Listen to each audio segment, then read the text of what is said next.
So, bago tayo magsimula, may papakita lang ako sa inyo. Baka may opening sa inyo. Pinag-a-apply ko lang to ng trabaho para, ayun no, naka, naka-collar pa yan guys. So, ayan no, baka gusto yung kunin na trabahador. Mabait naman yan. Makulit lang, pero mabait naman yung si 50. Nakubo kasi doon sa ano natin. Pero anyway, going back. So, punta na tayo dito. So, last week pa to dumating. Ngayon lang tayo nagka-time na i-unbox. At medyo magaganda kasi yung mga huli nating keyboard. So, baka, alam mo yun. Pero kasi budget naman to. Pero in fairness, budget naman kasi talaga to, di ba? So, nandyan naman yung title, nakita, yung title ng ano, kung anong pamagat or kung anong ano nitong keyboard na to. Open natin. So, ngayon lang ulit tayo babalik sa ano, sa 96, feeling ko 96 to eh. 96% na layout. Or kung di man 98. Pero yun nga. Ang maganda sa kanya is, mura ko siya nakuha. Parang nasa 2,000 something lang. Oops. I mean, may damage yung box. So, bago tayo magpunta kung saan-saan, ito na yung presyo na sa yung cellphone. Sabihin nyo, di ko na naman nilalagay. Ito na nga, lalagay na nga natin eh. Hindi ko nilalagay, papakita ko na sa inyo kung magkano. Wait lang. Nasaan na siya? Sobrang tagal niya na. Ayan. So, kung wala kang discount, oops, wait.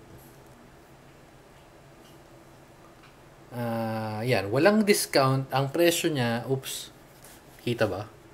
O yan, nandiyan na rin yung shop. Hindi ko alam kung ayan na, yan. Yung shop, Meta Minor, kung wala kang discount na makukuha, 2,359. Pero nakakuha tayo ng onting discount, 2,1, di ba? So, sa presyong 2,1, meron kang try mode. Dapat try mode to kasi kaya nga natin siya binili. Pag dito try mode, mawalik natin. Ay na to. Parang may natusok. So, yun nga, going back, try mode dapat siya for the price na 2,109 to be exact, or sabihin na natin 2,1 is kung sulit ba to. Testing natin. Una yung box, maganda naman yung box niya. Para siyang Red Dragon. Ayan. So, Aula, para ganyan, basta yan. AULA. Pero yan, nakalagay naman 2.4 Bluetooth tsaka wired, compact, convenient, 87. Ay, 87 lang pala to. Sorry. Kala ko mali. ulit. Hindi pala 96. So, 87 keys. So, nasa siya ng lang 2. Nasa range. Hindi siya nasa range. Nasa ka-layout siya ng lang 2. Okay. So, yan yung box. Ito, medyo maganda yung design nila dito. Parang si Thanos.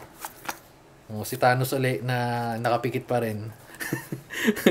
So, English. Wala naman kung ano nakalagay. Pero, yun na yun. Pero maganda yung box niya, in fairness. Okay, so open na natin. Yan. Uy! Nakita ko na. Parang medyo maganda. Okay. Hindi pa medyo maganda. Tingnan muna natin. So, may extra na siyang keycaps. Kung ano yun. Ayan. So, may extra siyang keycaps. Mamaya na tayo pumunta dyan. Siyempre, kable na USB-C to USB-A. And okay. So, manual. Open na natin manual. Yung sa mga maghahanap, sabihin, hindi nila makita yung ganito ganyan. Ito na yung manual. Papakita natin para sa natin tignan ngayon. So, for system. So, paano mag-switch? Switch ng Bluetooth dito. Again, FN plus Q. Q and W is yung switch ng Android and Windows. Uy, ba't ganun? Medyo weird. Wait. Huh? So, Android, Windows. So, hindi siya okay. So, Android, Windows, Mac, and then iOS. So, anong difference ng Mac at ng iOS? Phone siguro. And then, laptop. Anyway. So, yun. So, yun pagkakain dapat, di ba? iOS. So, hindi siya pwede sa iPad kasi iPad OS yun. Hindi, sige, yan. So, same lang. Medyo weird. Kasi 1 eh. Sorry, ayun pala 1. So, yung 2.4 is yung parang ganun. Ayan, no? 2.4. And then, restore is escape. 1, 2, 3 is, and then 4 is yung wired mode. So, paano ka mag-prepare? Again, kailangan mo press yung FN. And then 1, kung Bluetooth 1, press and hold mo. Pag nag-slow blink, yun yung pairing mode. So, and then pag nag-pairing mode, pag lumabas na sa device mo, kung saan mo man kinoconnect yan, pag nag-pair, mag-steady na yun. And then, pag may babalik mo lang, FN1, so dapat hindi na siya magbiblink, dapat steady na siya, ganun mag-pair. So, halos lahat naman ng keyboard, ganun. Anyway, so, may Mac shortcut na rin siya. Ayan, pakita na rin natin para just in case na mawala to, pwede nyong balikan. So, ayun yung manual. Yung drivers nito, hindi ko pa na-check. I-check natin mamaya. So, wala na naman yun. Sa likod is Chinese. Okay. So, keycap puller. Wala siyang switch puller. Pwede naman, kaso masisira kasi plastic lang to. And then, ito yung dongle. So, typical dongle. Pag nawala nyo ito, wala na kayong 2.4 kasi mahirap mag-pair ng mga ganito. So, balik kayong Bluetooth. Pero sa akin, na-explain ko na before, pero again, yung Bluetooth sa mga ganitong keyboard usually para sa akin steady na, kaya wala namang problema kung just in case. Pero di ba? Pero syempre, mas maganda, mas mataas yung latency or mas mababa latency pag naka 2.4 ka, lalo na pag wired. Wow. Uy, maganda. Maganda. Diba? Ako, para sa akin maganda. Or nadala siguro nito, ng mga ganito. Pero kung ito lang titignan ko, ito medyo pa sorry. Medyo pangit kasi ang laki oh. Ang laki ng caps lock. Ayun, ang laki. Parang hindi siya proportionate. Same yung tab, control, alt. Itong shift, medyo malaki. Yun nga, parang hindi siya proportionate dun sa ASD na yan. Pero ito pa, to. Medyo off to. Pansin nyo to. Ayan o. Tabingi. Ayan o. Diba? Tabingi. Pero again, yung price na 2.1 for its price, para sa akin, okay na to. 2.1 na try mode. Okay, so manipis lang siya. Hindi siya, wait. Siya matibay eh. Matibay oh. Ayun oh, matibay naman siya. Pero manipis yung base nito compared dun sa ibang mga keyboard. Tsaka magang. Parang plastic eh. Oh. Magang. Okay, nasa yung Type-C. Ayun. So, ito yung, nasa upper right yung Type-C niya. And then, sa ilalim, yun. Okay, so ilalim, isa lang yung stand niya. Huwag na kayo maghanap ng dalawa. Isa lang. So, kung kailangan nyo na extra, hindi sa inyo to. Hindi para sa inyo tong keyboard na to. Pero, ayan. Para siyang generic na mouse, na keyboard, sorry. Pero, okay na siya. Okay na siya sa akin, para sa akin eh. So, yun. Other than, ano pa ba? Wala. Hindi nga nakalagay yung ano yun. Hindi nakalagay yung kung ilan yung battery. Meron ba sa manual? Wala rin ako nakita sa manual eh. Teka. Wala akong nakitang battery info kung ilan mAh. Ayun, pero yung mga ganito naman tumatagal naman yung battery. Pero again, di ko masabi dito, pero yung mga na-testing nating iba is lumalagpas naman ng at least 1 month na ano yun naka-on lang yun by default. Pero kasi kung ang ginagamit ko lang naman halos araw-araw na hindi ko charge is yung K8 nga, K8 Pro. Okay, so yan. Before natin testingin, tabi muna natin to saglit kasi open natin. Ay, sorry. Ito nga. Ito yung extra na keycaps just in case na gusto mong magpalit. Yung space bar, kung gusto mo o ayaw mo ng umbrella, yan, pwede yan. Pero yung biohazard, dapat kailangan palitan yan eh. So, ito. Di ko alam kung ba't sila nagsama nito. Wala ka naman nung enter key. Pero, still, good to have. So, yung arrow keys, shift. Ano pa ba to? Arrow keys lang eh. Shift, wala yung escape. Ayun, meron escape. Pwede mo nang palitan kung na-off, kung medyo na-off ka. Ayan. So, pwede ka na magpalit ng escape dun. Siguro palitan natin yung keycaps nito, pero anyway, for now, is testing muna natin siya. So, linear yung kinuha ko dito. out of the box, above na siya sa typical na, wait lang, nag-lobat yung isa nating ilaw. Teka. Okay, so going back. Meron na ba? Yan. Okay. So, medyo okay na yung ilaw natin. Okay, so going back, out of the box, yung typing fields niya, tanggalin natin yung gunting. Medyo sa camera eh. Ayan. So yung typing fields niya okay na naman. Pakinggan nyo. Ito given na tong spacebar, enter, backspace, yung malalaking keycaps, given na yan. Diba? Masyadong tunog, yung tunog.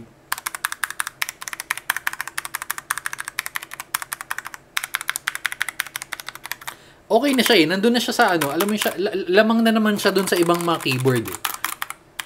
Pero again, kung mas gusto mo yung mas magandang tunog, hindi siguro to. Well, pero, meron ka kasing room for improvement, di ba? Sa 2.1, kung dadagdagan ng, bago tayo pumunta doon, buksan muna natin. Ano ba nakalagay dito? Linear to eh. Linear na red, di ba? Feeling ko OTEMO, pero walang nakalagay kasi. Ay, shit. Oh, ang lambot. Ang lambot. Hindi ko alam po nakikita, pero ang lambot. Shit, masisira. Masisira. Wait lang.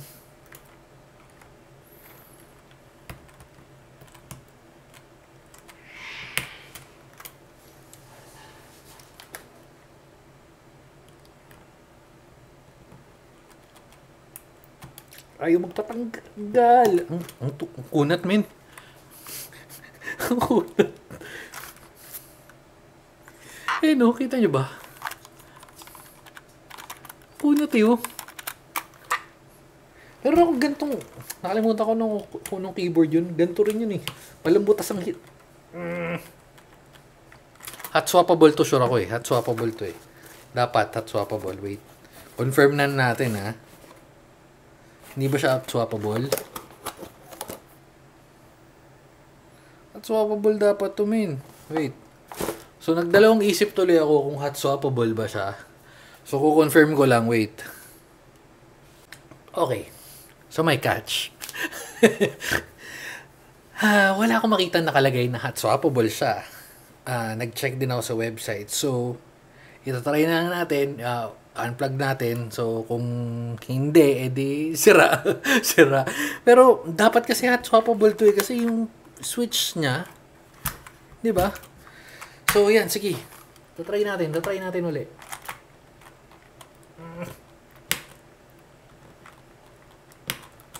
Pumapalag, bin. Pumapalag.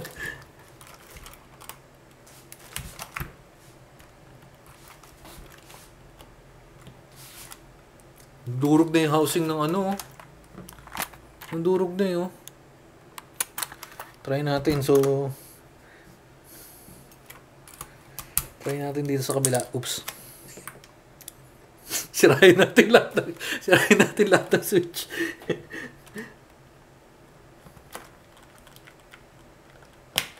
Hindi matanggal na eh. Hindi matanggal.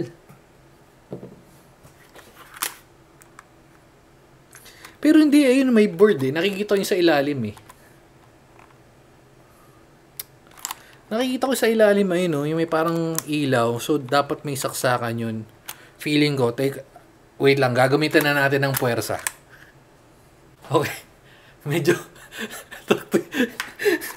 10 minutes na ako nagtatry magtanggal. Hindi ko matanggal. Sakit na ng kamay ko. Pero, yan. Dapat hot swappable siya, pero in this cases, hindi ko matanggal sa hindi ko alam kung anong kadahilanan, pero yun na yun. So, hindi ko na ipupush na tanggalin, baka masira. So, sayang naman yung keyboard. Papamigay ba natin? Pero sige, tatry muna natin. Test muna natin sa sa computer kung okay ba. Lipat tayo sa computer, wait lang. Okay, so dito tayo sa PC. Pero hindi ko pa rin nakasetup yung camera para nakikita yung keyboard. Pero sa susunod, makikita na natin yun. Pero for now, click lang muna itong launcher. Bakit natin to i-click? Kasi baka di gumagana yung dalawang letters na tinry natin tanggalin. So, testing. Oops, H. Oops, A, L. Okay, so gumagana. Okay.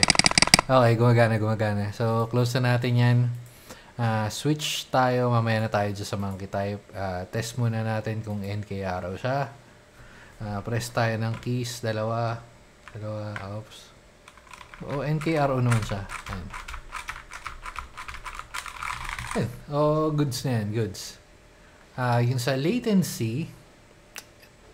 Again, yung latency kasi ano to tawag dito, wired. So, feeling ko halos naman ganito pare-parehas parang 13 bababa ng, uy, mabilis. Yung isa, yung huli, 13 bumaba ng ano Okay. So, okay. Ito nyo naman. Ako naririnig yung tunog. Okay. So, okay na tayo dyan. Pero bababa yun mga 2 or 1 ms. So, goods na tayo dyan. And then yung last, syempre test na natin yung typing test kung suwabe ba yung pagta-type natin. Wait, 1, isa pa, 2, 3, game.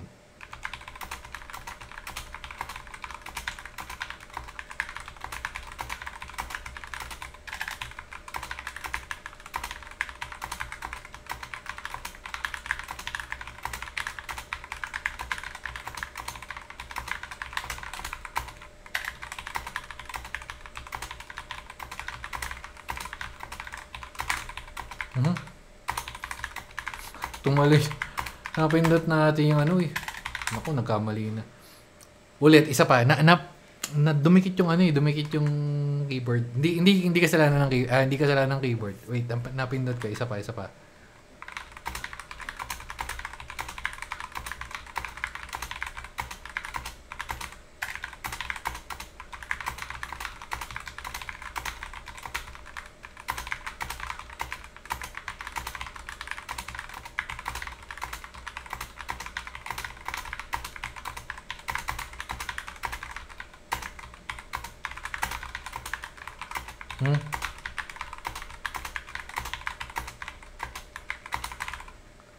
Ano talaga may balik tayo doon sa balik na tayo doon sa camera para nakikita nyo.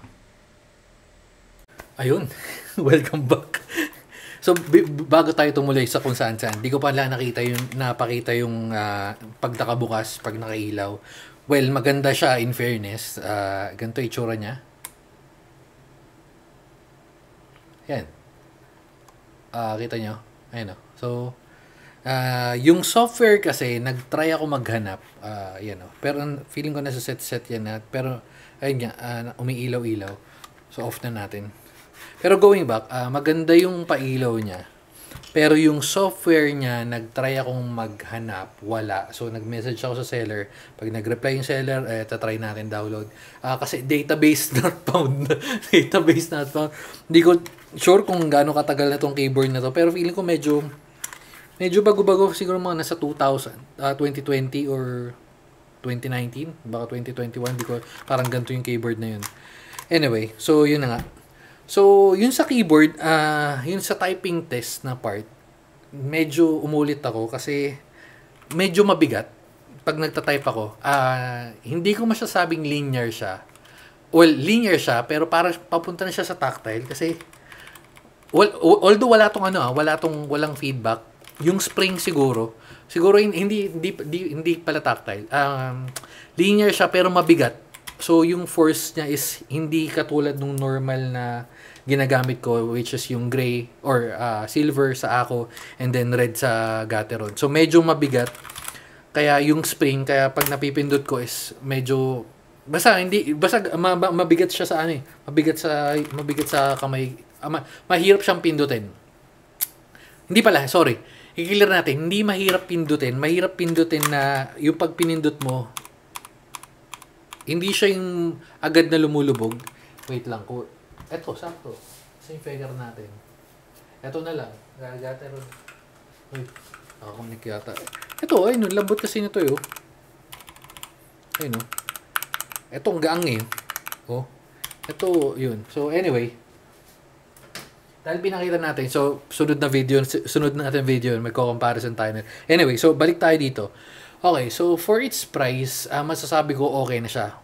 Kung na-upgrade yung Switch. Pero ang problema ko nga dito is, hindi ko matanggal. Sumakit na yung kamay ko. Nag-try ako nga, again, nung nasa 10 minutes ako. Kung mapapalitan yung Switch, pwede na eh. Kasi, although, ito pala isa. Nasaan na yun? Ano dito?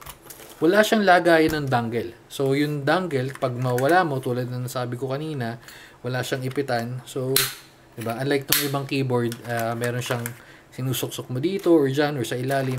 Pero ito wala.